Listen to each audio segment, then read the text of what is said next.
Now what about times? Here we've entered in a few different formats of times. We here have 1425, or we can actually enter in the we can actually enter it in as 225, also the seconds with a PM, or we can actually put in just the 225 without the 24-hour conversion. And if we go ahead and we click on our column and we go ahead and click on Format Cells, we see again we have, just like we had with date, we have an option on the left for time, and we have a few different options on how to show the time. So if we change it to, let's say, the full time with the seconds, we see that our time has changed into that format.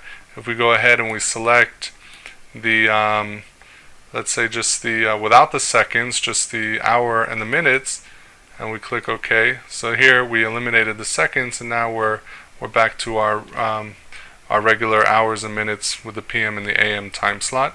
So these are different options of how to show the time.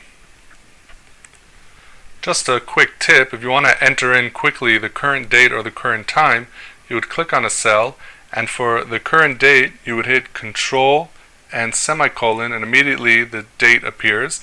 And if you wanted to put the right time in, you would click on Control and colon, which would have to hit the Shift key and the colon, and here you'll have the entry of the time.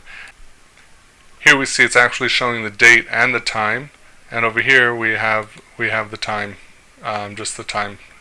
So this is a quick way just to if you want to just quickly enter it into the into a cell, it's either Control semicolon for the date or Control colon for the time.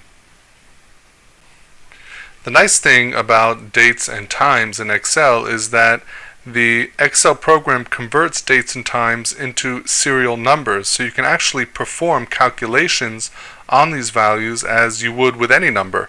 For example, you could determine, if you wanted to, you can determine the number of days that have passed between two dates. You would just subtract date 1 from date 2, and you would see the number of days in between. So it treats the dates and the times. The same thing is true for times, subtracting different hours and minutes from another entry of hours and minutes, and you can see how much time is in between. So the nice thing is that Excel treats them as regular digits that can be used for calculations, which also is sometimes helpful in the spreadsheet.